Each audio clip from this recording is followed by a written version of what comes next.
নমস্কার বন্ধু, তোমরা দেখছো তোমাদের প্রিয় ইউটিউব চ্যানেল জিএস গুরু পুরুলিয়া। তোমাদের সবাইকে স্বাগত 2024 নববর্ষের প্রীতি ও শুভেচ্ছা সবাইকে। আশা করি 2023 সালে যে ভুল ত্রুটিগুলি করেছিলে তোমরা, সেই ভুল ত্রুটিগুলি অবশ্যই এই বছর শুধরে নেবে, নিজেকে প্রতিষ্ঠিত করবে। দেখো, আসন্ন যে প্রাইমারি বা আমাদের ডাব্লিউবিসিএস এক্সাম হলো, তাতে আশা করি তোমরা কিন্তু কোশ্চেন প্যাটার্ন, অর্থাৎ আমাদের যে বোর্ড রয়েছে যারা পরীক্ষা কন্ডাক্ট করছে, তারা আশা করি কোশ্চেনের প্যাটার্ন চেঞ্জ করেছে এবং তোমরা অবশ্যই এই প্যাটার্নে নিজেদেরকে চেঞ্জ করে নেবে।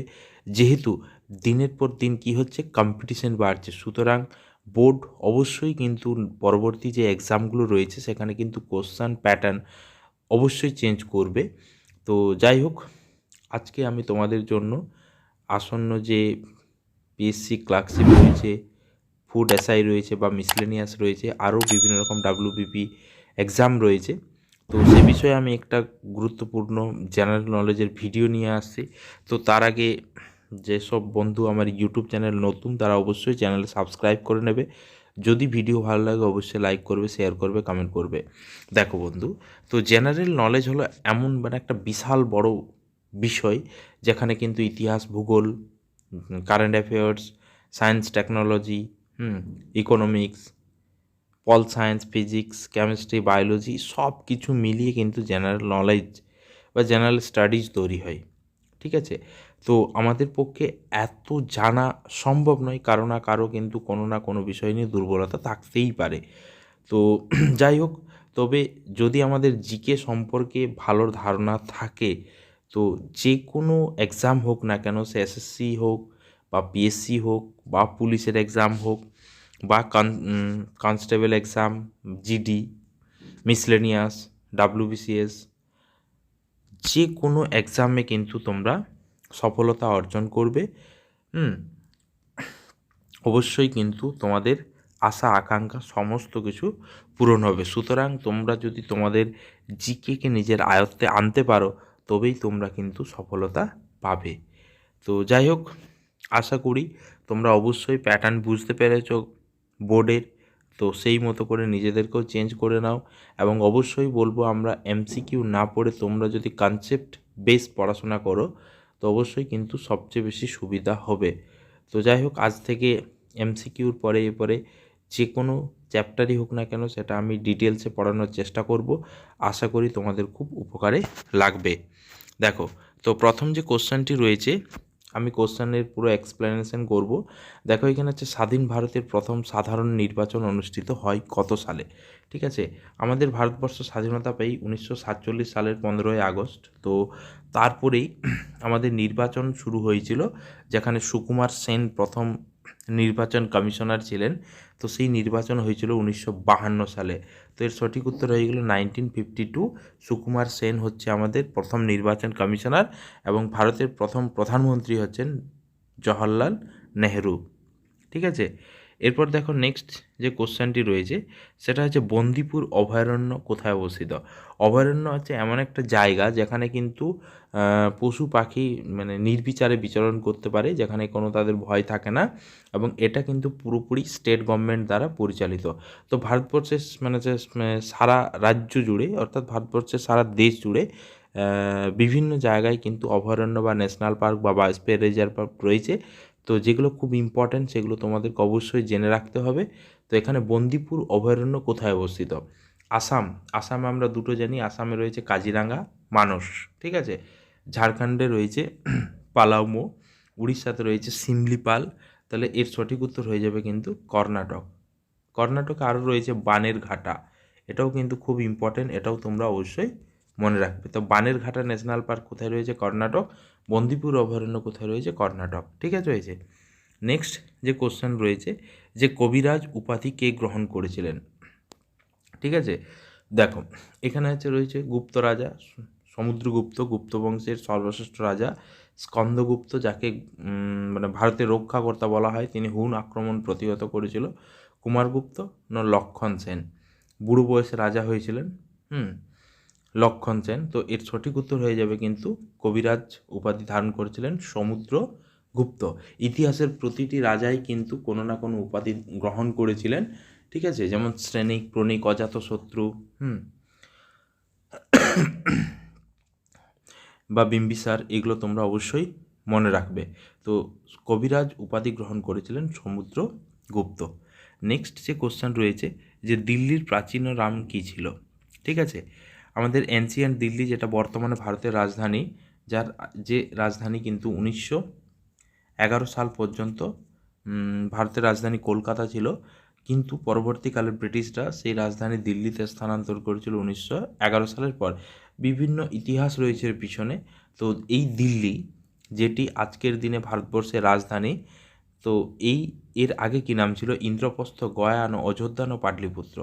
দেখো, বাকি দুটো অপশান কিন্তু, এই যে দুটো অপশান, এই দুটো কিন্তু উত্তরপ্রদেশ রয়েছে, এটা রয়েছে বিহারের পাটনা। তো এগুলো তোমরা অপশান যদি বাদ দিতে পারো অবশ্যই করতে পারবে। দেখো, এটা রয়েছে গয়া বিহারে, অযোধ্যা রয়েছে ইউপিতে, পাটলিপুত্র যেটা পাটনা যার নাম, তো এটাও রয়েছে বিহারে। তো এর সঠিক উত্তর হয়ে যাবে কিন্তু ইন্দ্রপ্রস্থ। ওকে, তো এর সঠিক উত্তর কী হয়ে গেল? ইন্দ্রপ্রস্থ। প্রাচীন দিল্লির, মানে দিল্লির প্রাচীন নাম কী ছিল? ইন্দ্রপ্রস্থ, ঠিক আছে। নেক্সট দেখো, এখানে যে কোশ্চেন রয়েছে যে নিম্নের কোন ব্যাকটেরিয়াটি মানব দেহের পক্ষে উপকারী? অর্থাৎ 4টা ব্যাকটেরিয়া রয়েছে, কিছু কিছু ব্যাকটেরিয়া আমাদের বিশাল ক্ষতি করে। তো সবচেয়ে উপকারী ব্যাকটেরিয়াটির নাম হচ্ছে কি, দেখো, তো এটার নাম হচ্ছে ল্যাক্টোব্যাসিলাস, ঠিক আছে। এর সঠিক উত্তর হয়ে যাবে কি? ল্যাক্টোব্যাসিলাস হচ্ছে আমাদের দেহের সবচেয়ে উপকারী, অর্থাৎ মানব দেহের উপকারী একটা ব্যাকটেরিয়া। নেক্সট যে কোশ্চেন রয়েছে, সূর্য উদয়ের দেশ বলা হয় কাকে? দেখো, এটা হচ্ছে স্ট্যাটিক জিকের একটা question. Japan, Africa, Rome, Norway. দেখো, সূর্য কোথায় ওঠে? পূর্ব দিকে রয়েছে। তো যেটা সবচেয়ে পূর্ব দিকে রয়েছে সেটাই কিন্তু এর সঠিক অ্যান্সার। দেখো, নরওয়ে রয়েছে Europe, Scandinavian country, Rome Europe, Africa মহাদেশে আফ্রিকা। তো এর সবচেয়ে পূর্বে রয়েছে কোনটা? জাপান, ঠিক আছে। জাপান হচ্ছে সূর্য উদয়ের দেশ, অর্থাৎ জাপানে প্রথম সূর্য ওঠে। কারণ তোমরা মনে রাখবে যে সূর্য কোন দিকে ওঠে? পূর্ব দিকে ওঠে, ঠিক আছে। এবং ভারতবর্ষের সূর্য প্রথম কোথায় লক্ষ্য করা যায়? অরুণাচল প্রদেশে। নেক্সট দেখো, কোশ্চেন রয়েছে যে আজাদ হিন্দ ফৌজের আনুষ্ঠানিক প্রধান কে ছিলেন? অর্থাৎ আজাদ হিন্দ ফৌজ, যখন আমাদের দ্বিতীয় বিশ্বযুদ্ধ শুরু হয়, তখন আজাদ হিন্দ ফৌজ গঠিত হয়েছিল। তো এই আজাদ হিন্দ ফৌজের আনুষ্ঠানিক প্রধান কে ছিলেন? সুভাষচন্দ্র বসু, রাসবিহারী বসু, না শচীন্দ্রনাথ বসু, না কৃষ্ণা বসু? তো এর সঠিক উত্তর হয়ে যাবে সুভাষচন্দ্র বসু। আজাদ হিন্দ ফৌজের আনুষ্ঠানিক প্রধান, যেটা ব্রিটিশদের বিরুদ্ধে লড়াই করার জন্য জাপানের সহযোগিতায় গঠন করা হয়েছিল ভারতীয় বন্দীদের নিয়ে। তো সেই আজাদ হিন্দ ফৌজের আনুষ্ঠানিক প্রধান হচ্ছেন সুভাষচন্দ্র বোস, যার উক্তি ছিলেন দিল্লি চলো, ঠিক আছে। নেক্সট দেখো, ভারতের প্রথম গভর্নর জেনারেল কে ছিলেন? ঠিক আছে, তো এই গভর্নর জেনারেল পদটা কি হয়েছিল? যে দেখো, এর আগে নাম ছিল কি? ভাইসরয়, ঠিক আছে। তার আগে নাম ছিল গভর্নর, বাংলার গভর্নর, এইভাবে পরিবর্তন হয়ে এসেছে। তো দেখো, এটা যে ভারতের, মানে স্বাধীন ভারতের প্রথম গভর্নর জেনারেল কে ছিলেন? Chakraborty Rajagopalachari, Lord Mountbatten, Lord Canning, না লর্ড ব্যান্টিংস। তো এই দেখো, এগুলো কিন্তু স্বাধীনতার আগেই। আমরা কিন্তু স্বাধীনতা পাই 1947 15 অগাস্ট, ঠিক আছে। অর্থাৎ ভারতবর্ষ স্বাধীন হয় 1947 সালের 15 আগস্ট। তখন কিন্তু দুজন ব্যক্তি ভারতের গভর্নর পদটা সামলেছিলেন। তো এখানে দেখো, কোশ্চেনটি রয়েছে ভারতের প্রথম গভর্নর জেনারেল কে ছিলেন? তো এর সঠিক উত্তর হয়ে যাবে কিন্তু লর্ড মাউন্টব্যাটেন, ঠিক আছে। এরপর দেখো, চক্রবর্তী রাজাগোপালাচারী কে ছিলেন? ইনি ছিলেন ভারতের প্রথম ভারতীয় গভর্নর জেনারেল। তাহলে এই কোশ্চেনটা কিন্তু একটু অবশ্যই কনফিউজিং কোশ্চেন। এই কিন্তু প্রথম ভারতীয় গভর্নর জেনারেল ছিলেন। এখানে যদি বলা হয় স্বাধীন ভারতের প্রথম গভর্নর জেনারেল লর্ড মাউন্টব্যাটেন, যদি অপশানে না থাকে লর্ড মাউন্টব্যাটেন, তখন কিন্তু চক্রবর্তী রাজাগোপালাচারী অবশ্যই অপশানে থাকবে, তখন কিন্তু সেটা করবে। কিন্তু কোশ্চেনটি ভালো করে পড়ে তোমাকে এর কোশ্চেনের অ্যান্সার করতে হবে যে স্বাধীন ভারতের প্রথম গভর্নর জেনারেল কে ছিলেন? তো এর সঠিক উত্তর হয়ে যাবে লর্ড মাউন্টব্যাটেন। কিন্তু এটা যদি থাকে যে স্বাধীন ভারতের প্রথম ভারতীয় গভর্নর জেনারেল কে ছিলেন, তখন হয়ে যাবে চক্রবর্তী রাজাগোপালাচারী। নেক্সট দেখো, যে দেখো আমাদের ভারতবর্ষের সংবিধান কবে কার্যকরী হয়েছিল, ঠিক আছে। দেখো এখানে আছে ভারতের যে সংবিধান, তো 1950 সালের 26 জানুয়ারি, 1949 সালের 26 জানুয়ারি, 1947 সালের 15 আগস্ট, 1949 সালের 26 নভেম্বর। দেখো আমরা দুটো অপশন বাদ দিয়ে দেবো, ঠিক আছে। 1947 সালের 15 আগস্ট ভারতবর্ষ স্বাধীনতা পেয়েছিল, 1949 সালের 26 জানুয়ারি তখন ভারতবর্ষের সংবিধান রচিত হয়, ঠিক আছে। তো এখানে দুটো অপশন আছে, 1950 সালের 26 জানুয়ারি, 1949 সালের 26 নভেম্বর। তো আমাদের ভারতের সংবিধান দিবস কোন দিনটাকে হিসাব পালন করা হয়? 26 জানুয়ারি। কেন, কবে? দেখো এখানে আছে 1950 সালের 26 জানুয়ারি। এখানে দুটো জিনিস তোমরা মনে রাখবে, একটা আছে কার্যকর, আরেকটা হচ্ছে গৃহীত, ঠিক আছে।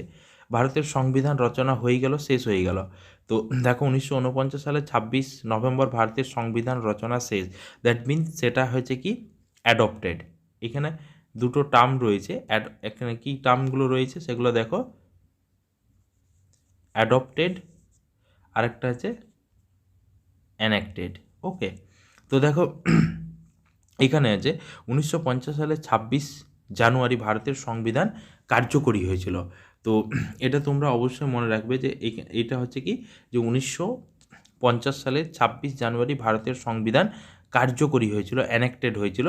আর 1949 সালের 26 নভেম্বর ভারতের সংবিধান গৃহীত হয়েছিল। তখন কিন্তু এটা কার্যকরী হয়নি, কারণ দেখো 26 জানুয়ারি আজ থেকে নয়, 1930 সাল থেকে তার একটা ইম্পর্টেন্স রয়েছে, যার জন্যই কিন্তু আজকের এই ডেটটাকে ধরা হয়েছিল, ঠিক আছে। যে আমরা ভারতের সংবিধান সেই দিনই চালু করব, যাতে করে 26 জানুয়ারির দিনটি আরও বেশি ইম্পর্টেন্স থাকে, ঠিক আছে। তো সেই দিন থেকে ভারতের পতাকা উত্তোলিত হচ্ছিল, যার পরিপ্রেক্ষিতে কী হয়েছিল, যে 1950 সালের 26 নভেম্বর ভারতের সংবিধান কার্যকরী হয়। তো এর সঠিক উত্তর হয়ে গেল 1950 সালের 26 জানুয়ারি। আর যদি বলে 1949 সালের 26 নভেম্বর কী হয়েছিল, ভারতের সংবিধান গৃহীত হয়েছিল, অ্যাডপ্ট করা হয়েছিল। নেক্সট অ্যান্ড লাস্ট যে কোশ্চেনটি রয়েছে, যে স্বাধীন ভারতের প্রথম উপরাষ্ট্রপতি কে ছিলেন, ঠিক আছে। স্বাধীন ভারতের প্রথম উপরাষ্ট্রপতি কে ছিলেন? এপিজে আব্দুল কালাম, অনেক পরে রয়েছে। সর্দার বল্লভভাই প্যাটেল, ইনি ছিলেন স্বরাষ্ট্রমন্ত্রী, হোম মিনিস্টার, ঠিক আছে, যাকে লৌহ মানব বলা হয়। এপিজে আব্দুল কালাম, ঠিক আছে। এখানে আছে এপিজে আব্দুল কালাম, ইনি পরবর্তীকালে রাষ্ট্রপতি হয়েছিলেন অনেক পরে ভারতের। আর আবুল কালাম আজাদ, এই ছিল স্বাধীন ভারতের প্রথম শিক্ষামন্ত্রী, ঠিক আছে। আবুল কালাম আজাদ তিনি আরও বেশি ইম্পর্ট্যান্ট কেন, কারণ হচ্ছে তিনি সর্বকনিষ্ঠ, অর্থাৎ 35 বছর বয়সে তিনি কিন্তু জাতীয় কংগ্রেসের সভাপতি হয়েছিলেন এবং ইনি ছিলেন সর্বকনিষ্ঠ। তাহলে যে লাস্ট যে অপশান পড়ে রয়েছিল সেটা ছিল সর্বপল্লী রাধাকৃষ্ণন। তো ভারতের প্রথম উপরাষ্ট্রপতি হচ্ছে কি সর্বপল্লী রাধাকৃষ্ণন। আর ডক্টর রাজেন্দ্র প্রসাদ, তিনি হচ্ছেন ভারতের প্রথম রাষ্ট্রপতি, ঠিক আছে। ইনি কিন্তু পরবর্তীকালে অর্থাৎ সেকেন্ড টার্মে তিনি কিন্তু ভারতের রাষ্ট্রপতি হচ্ছেন। তো এর সঠিক উত্তর হয়ে গেল সর্বপল্লী রাধাকৃষ্ণন।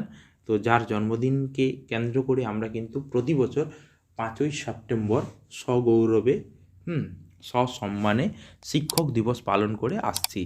তো যাই হোক, আশা করি বন্ধুরা আমার এক্সপ্লেনেশন তোমাদের খুব ভালো লেগেছে। তো যদি ভিডিওটি ভালো লাগে অবশ্যই লাইক করবে, শেয়ার করবে, কমেন্ট করবে এবং এইরকম ভিডিও পেতে আমার ইউটিউব চ্যানেলে অবশ্যই তোমরা সঙ্গে থাকবে। Thank you.